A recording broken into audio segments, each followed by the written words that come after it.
ஓம் நம சிவாய. ஓம் வராகி அன்னையே போற்றி. நல்லதே நினைப்போம், நல்லதே நடக்கும். இன்றைக்கி நம்ம பார்க்க போகிற பதிவு மாசி மாத வளர்பிறை பஞ்சமி திதி வராகி அம்மனை வழிபாடு செய்யும் முறை.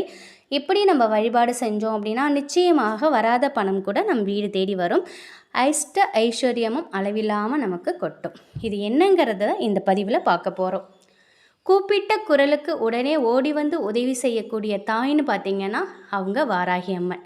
இவங்களை பார்த்தா அந்த தோல்வியே தோற்று போகும். மண்ணுக்கு சொந்தக்காரியாக திகழ்வங்க வராகி அம்மன். விவசாயம் நல்லா சிறக்கணும், நிலம் சம்மந்தப்பட்ட பிரச்சனைகள் தீரணும் அப்படின்னு நினைக்கிறவங்க இவங்களை டெய்லியுமே வழிபாடு செய்யலாம். இந்த அம்மனை பஞ்சமி தேதி அன்னைக்கு மனமுருகி உண்மையான பக்தியோடு நம்ம வழிபாடு செஞ்சோம் அப்படின்னா கேட்கும் வரங்களை எல்லாம் வாரி வாரி வழங்குவாங்க. அமாவாசை முடிந்து 5வது நாள் வளர்பிறை பஞ்சமி திதி. வாழ்க்கையில் எல்லா வளங்களையும் பெறணும், வாழ்க்கையில் படிப்படியாக முன்னேறணும், வளர்பிறை நிலவு போல் நம்முடைய முன்னேற்றம் இருக்கணும் அப்படின்னு நினச்சிக்கிட்டு இந்த வளர்பிறை பஞ்சமி திதியில் நம்ம வழிபாடு செய்யலாம். வராகி அம்மனுக்கு பொதுவாகவே வழிபாடு செய்யக்கூடிய நேரம்னு பார்த்திங்கன்னா மாலை நேரம்தான். மாலை 6:30 மணிக்கு மேலே வராகி அம்மன் வழிபாட்டை செய்யலாம்.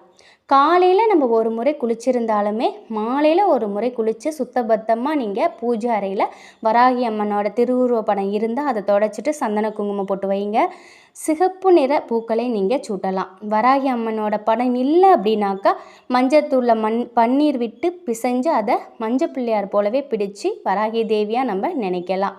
வெற்றிலை மேலே அந்த மஞ்சளை பிடித்து வச்சு அந்த வராகி அம்மனுக்கு ஒரு குங்குமம் போட்டு வைங்க. ஒரு விளக்கும் ஏற்றுங்க.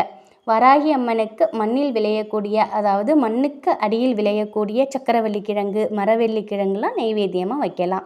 அப்படி இல்லைன்னா கூட உருளைக்கிழங்கு கூட நம்ம வேக வச்சு வைக்கலாம், தவறில்லை. அதுவும் இல்லைனாலும் 1 டம்ளர் பானகம் நெய்வேத்தியமாக நம்ம வைக்கலாம்.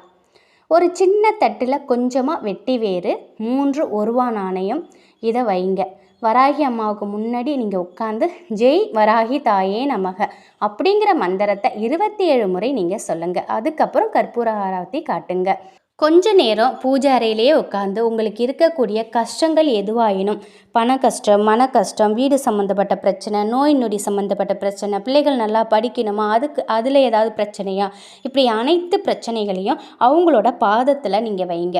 அவங்ககிட்ட மனமுருகி நீங்கள் வேண்டுங்க. உங்களோட 2 சொட்டு கண்ணீர் அதால் நீங்கள் அவங்கள்ட்ட சொல்லும் பொழுது உங்களுடைய அனைத்து பிரச்சனைகளையுமே அவங்க தொடச்சி போடுவாங்க.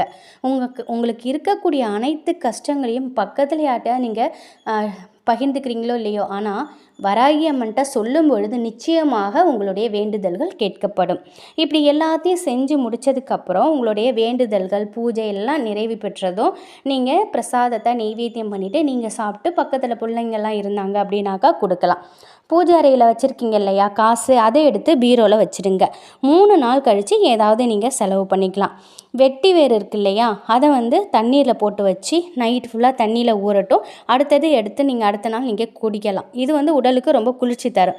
இந்த தண்ணியை கொண்டு போயிட்டு மீதி இருக்குது இல்லையா அந்த தண்ணி, அதை நீங்கள் குடிங்க. அது ரொம்ப நல்லது. மீதி இருக்கிற தண்ணியை கொண்டுட்டு போய் விவசாய நிலத்தில் தெளிக்கலாம். இல்லை உங்கள் வீடு கட்டிக்கிட்டு இருக்கீங்க, நிலத்தில் ஏதோ பிரச்சனை, இல்லை வீடு கட்டி அப்படியே நிற்கிது, இப்படி நிலம் சம்மந்தப்பட்ட பிரச்சனைகள் எதுவாயினும் நீங்கள் அதில் நீங்கள் தெளித்து விடலாம். இந்த ஒரு பூஜையை நீங்கள் செய்யும் பொழுது மிகப்பெரிய அளவில் உங்களுக்கு நன்மையை தேடி கொடுக்கும். அது மட்டும் இல்லை, வராகி அம்மனின் அருள் உங்களுக்கு முழுவதுமாக கிடைக்கும். உங்களுக்கு என்ன பிரச்சனையாக இருந்தாலும் சரி, எந்த பிரச்சனையாக இருந்தாலும் சரி, உடனடியாக தீர்த்து வைப்பாங்க வராகி அம்மன். இந்த ஒரு பூஜையை மட்டும் நீங்கள் வளர்பிறை நாளில், இப்போ வரக்கூடிய வியாழக்கிழமை அன்னைக்கு வர்றது பஞ்சமி திதி, அந்த நாளில் நீங்கள் இது மாதிரி செய்யும் பொழுது உங்கள் வாழ்க்கையில் இருக்கக்கூடிய பிரச்சனைகள் எதுவாயினும் உடனுக்குடன் நிறைவேற்றி கொடுப்பாங்க வராகி அம்மன். வராகி அம்மனை நினச்சி முழு நம்பிக்கையோடு அவங்களுக்கு நீங்கள் இது மாதிரி பண்ணுங்கள். நிச்சயமாக உங்களுடைய பிரார்த்தனைகள் வேண்டுதல்கள் நிறைவேற்றி கொடுப்பாங்க. நிச்சயம் இந்த தகவல் உங்களுக்கு பயனுள்ளதாக இருக்கும் அப்படின்னு நம்புகிறேன். வராகி அம்மனின் அருளோடு எப்பொழுதும் உங்கள் வீட்டில் செல்வ செழிப்பும் ஆரோக்கியமும் மகிழ்ச்சியும் நிலைத்திருக்கட்டும். நன்றி.